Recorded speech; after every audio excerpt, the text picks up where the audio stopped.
welcome to episode 2. This episode will probably be uploaded after episode 3. I'm still going to call it episode 2 just so I could have an episode 1, 2, and 3. On this episode, I'm going to introduce you to a guy named Dr. Michael Ryce. And in my first video, the introductory video, I introduced you to a guy named Dale Allen Hoffman who studies the language of Yeshua, the language of Jesus, Aramaic. He has some very insightful things, and the way I found out about this Dr. Michael Ryce was through Dale Allen Hoffman, who is having a retreat with Dr. Michael Ryce. And I get these emails, and when I saw it, I said, let me see who this is.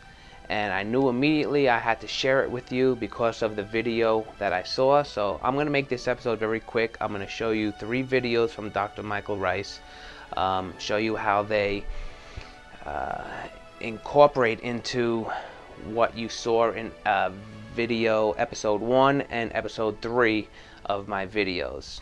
When you seek God deeply and you use the information that you get not to make yourself learn or become smart, but you use it and gain it so that wisdom can speak through you, you start to get confirmation.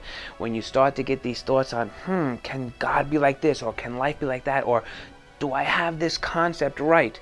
It's all you need to ask, and then wisdom starts to speak through you. All of a sudden things start showing up in your life. All of a sudden you'll get an email from somebody that you found on YouTube, and that email will lead you to somebody like Dr. Michael Ryce, who reaffirms a concept that I showed you in episode 1 and in episode 3, which was my concept of in the beginning was the Word, and the Word created light, and that whole concept. All of a sudden I'm watching, we're going to show you here this first video, all of a sudden I'm watching that, and I said, I definitely have to show you guys this. So I want to share with you Dr. Michael Ryce. This is Dr. Michael Ryce. If you go back to Jesus, and you know, a lot of people want to worship the process that he did, like he was the miracle worker. But if you listen to him, he said, if I come in my own name, I'm a false prophet. I of myself can do nothing. And then he said what it took to be healed and to be whole. Your faith. And you'll notice that when people in his field healed, he didn't say, no, look at what I did. See that? Pretty good, eh? You notice that's not what he did. What did he say? He said, your faith. In other words, where you allowed your mind to go is where your physiology went. Yes, he says, I supported you. I showed you the way. In fact, he said, I flung a door open wide that nobody can close. Now, those who live in poverty and want to control others want to close that door. That's why they had to get rid of him. That's why they turned his teaching into religion, from law to religion. He was telling people how the creative process of life works.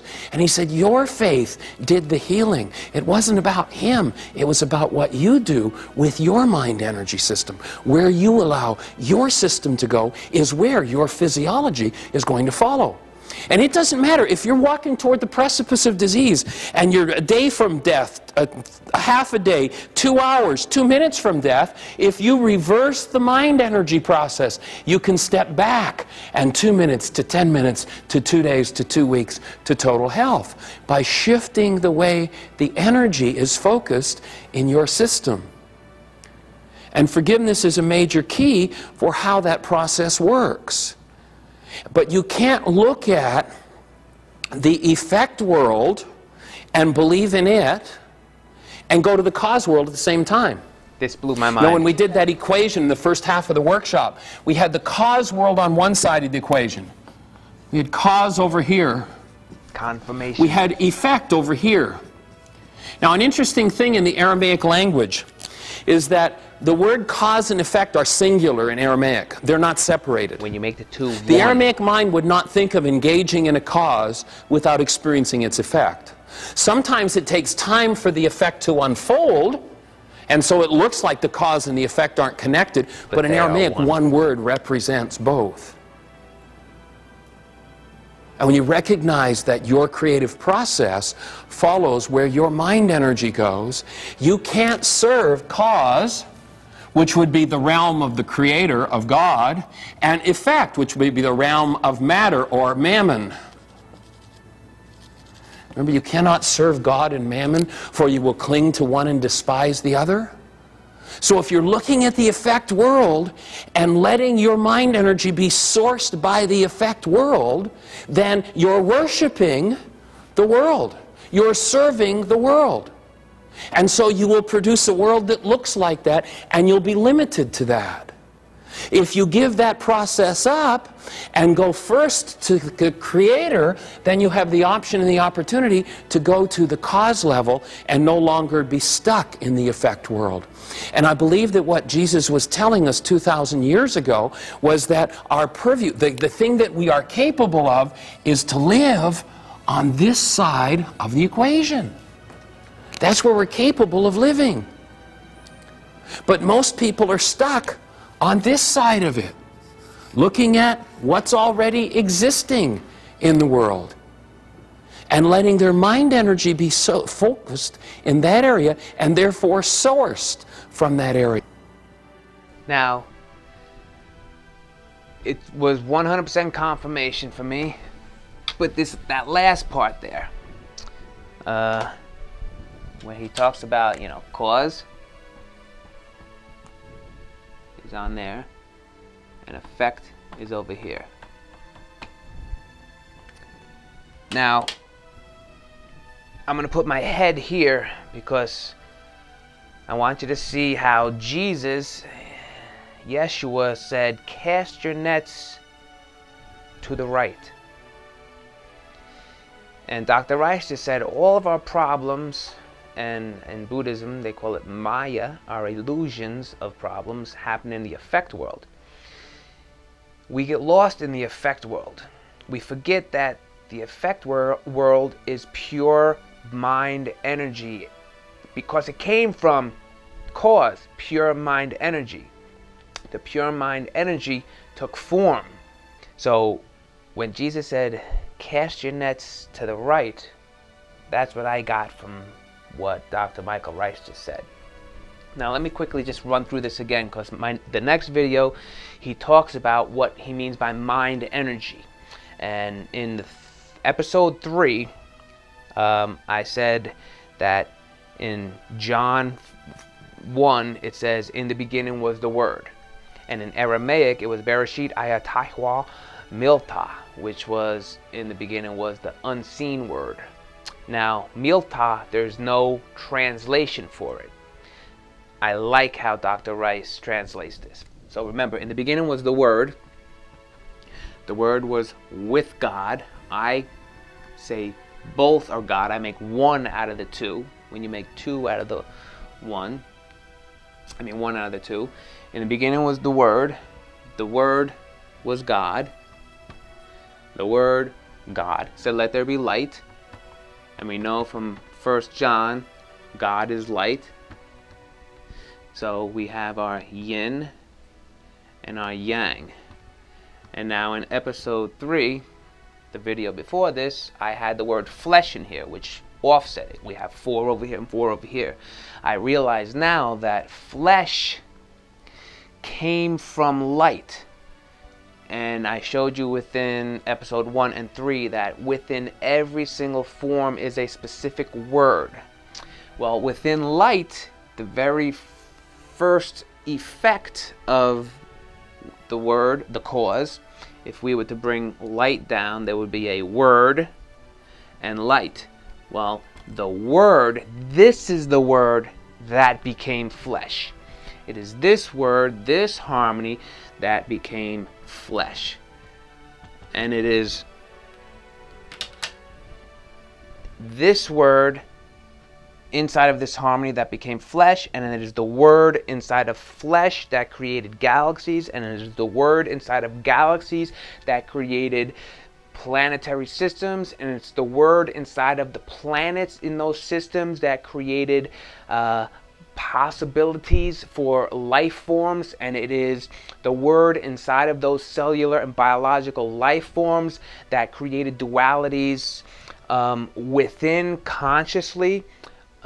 Even trees are conscious beings, and then the dualities inside of them, the word inside of those aware beings evolved or created a self-aware being, which is the human. And inside of a self-aware being, there's a duality, which is the word and the I of myself. And it's the word and the I of myself at that level where we bit into the apple of knowledge. With inside the I of myself that could do nothing, it's the reason why the I of myself could do nothing is because that is the I of myself that believes in good and believes in evil, believes in bad, believes in good, believes in love, believes in fear, positive, negative. Remember, a battery has a positive side and negative side. Both of them are needed to be a battery. Human beings, our perceptions, our duality in our perceptive lives has positive things and negative things, and both are needed for life to exist. But our perceptions of each one of them needs to be adjusted, needs to be put back into tune with the harmony of the universe. We need to abide in the word and not in our own will and what we want, but the word, and tackle our perceptions that way. My perceptions need to be tackled by me and myself only. Your perceptions need to be tackled by you and yourself only. You are the only one that knows your perceptions and that can get into your perceptions. Let me show you video number 2, show you what Dr. Ryce says about in the beginning.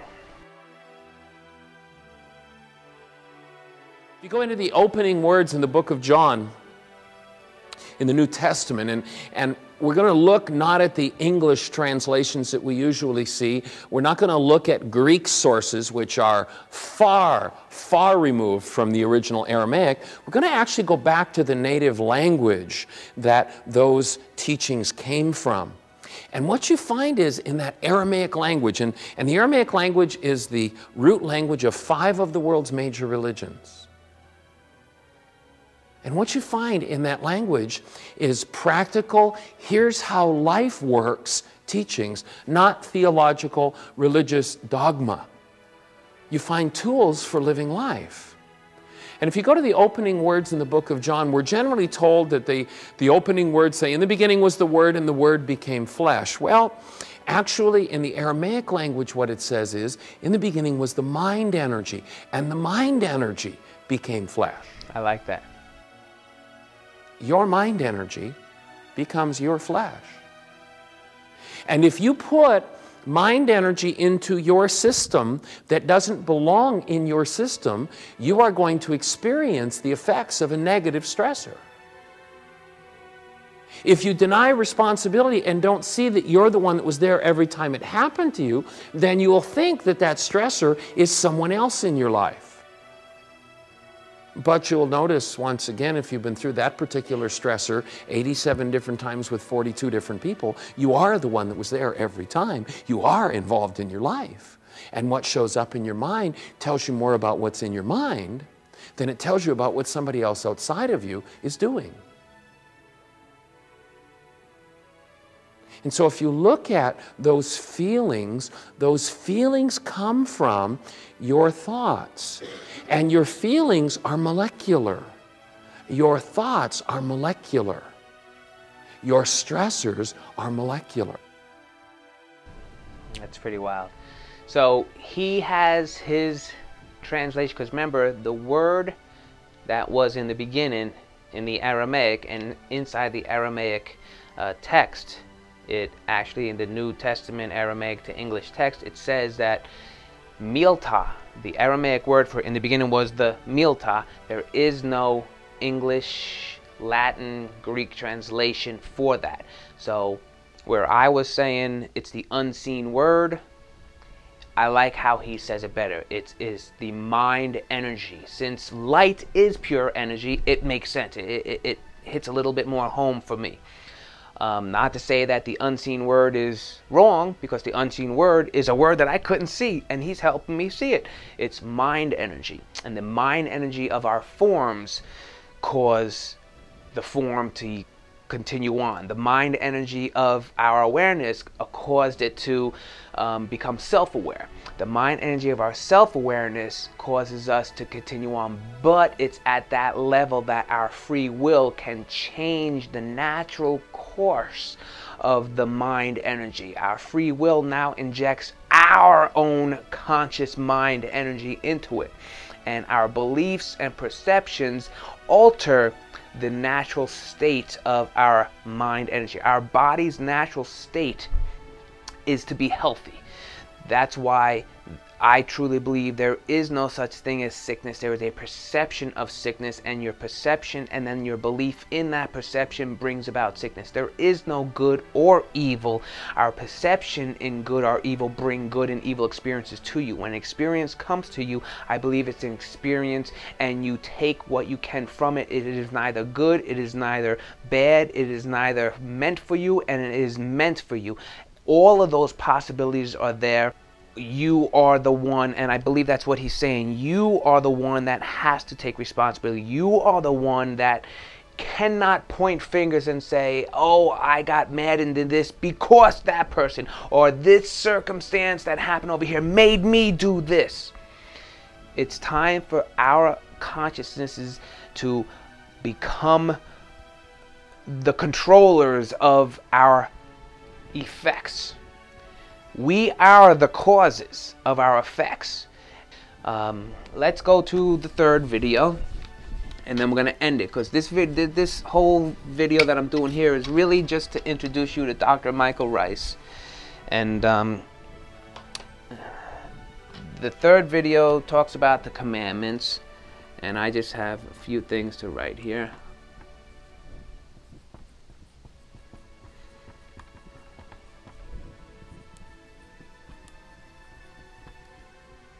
I don't even know if I'm spelling that right. Love God, love self, love neighbor.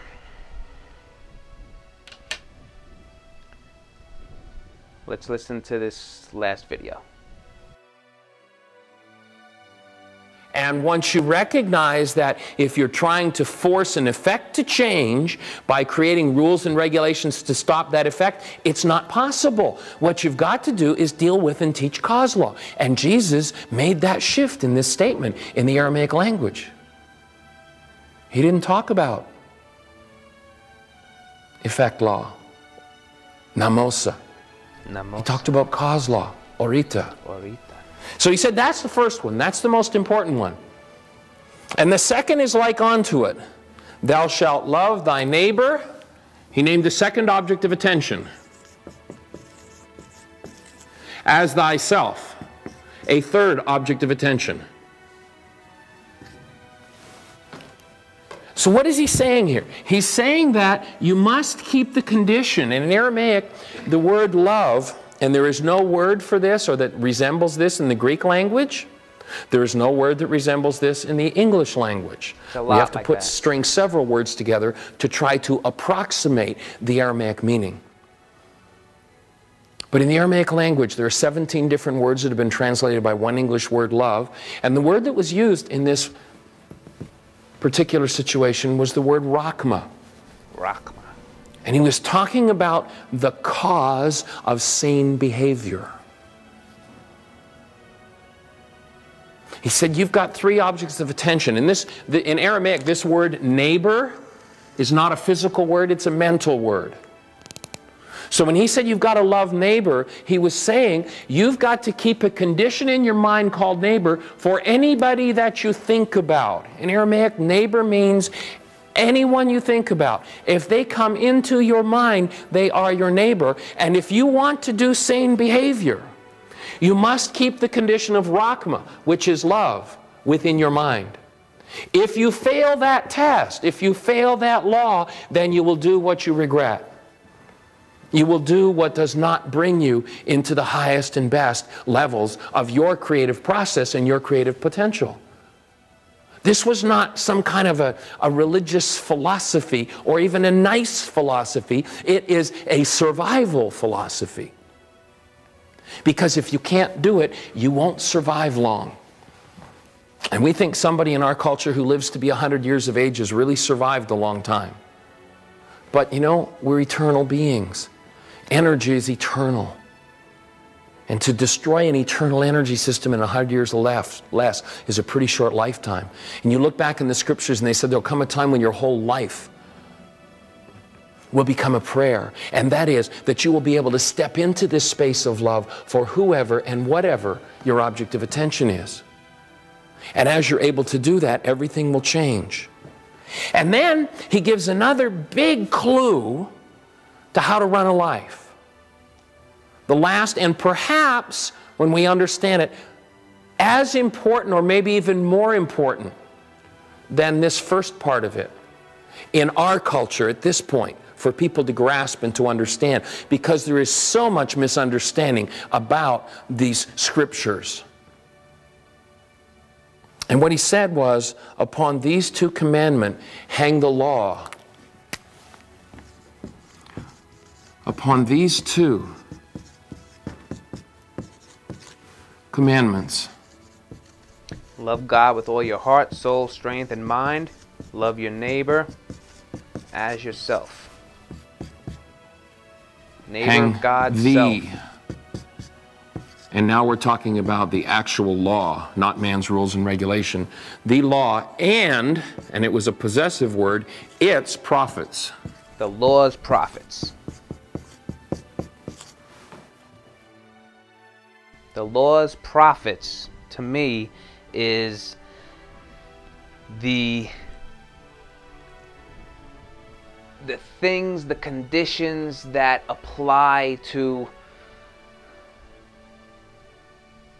the prophet of 2 + 2 = 4 is the truth that 2 and 2 = 4. If you get 2 + 2 = 5, your prophet is false. So it's that word prophet that people might look at as, oh no, a prophet is a person that comes to speak the truth. But the truth doesn't have to come through a person speaking it. The laws have truth. And Moses brought the 10 commandments. I'm sure there were more commandments. But you can live by the laws of Moses, but you're constantly, consciously going to have to say, oh, I should do this or I shouldn't do this. Thou shalt not do that. Thou shalt do this. Where Jesus brought us grace. Moses brought us the laws. Jesus brought us grace.